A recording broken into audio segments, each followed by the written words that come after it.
is the business development roles. Now, these are very exciting professions personally, what I feel.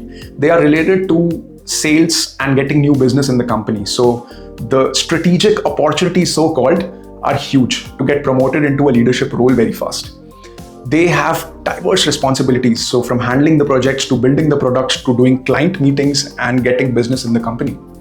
And it's a very high visible job role and also a very high impact job role where you affect the P&L of a company very fast. So I feel personally it's a great career trajectory if you are planning for good leadership roles, a good salary, a prestigious position.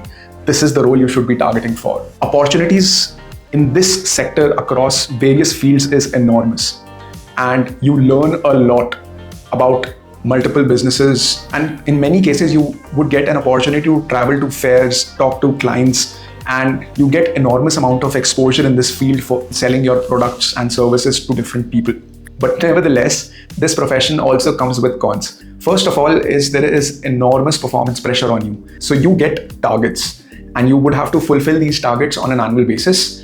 If not, this can significantly affect your salaries and your compensations. So a lot of KPIs are there which are bound with your bonuses. And it could be a bit overwhelming in some cases for many who do not like to work under pressure. There is enormous stress of balancing between the internal teams, the external client, and the project deadlines, which is also a bit hard. Then there is also a lot of dependencies with other departments. So you are that center person who has to tie the knots between marketing, branding, communications, engineering, and you need to thread all this together to provide a service to your customers, which makes you kind of jack of trades and also hard because you are expert in none. And this could be a negative point in some cases. Then you have to have extremely strong communication skills, extremely strong negotiation skills, and you need to be a very good networking person. So if you are one of those people who are shy speaking to people or who feel they are not comfortable in such environments, maybe this profession is not for you.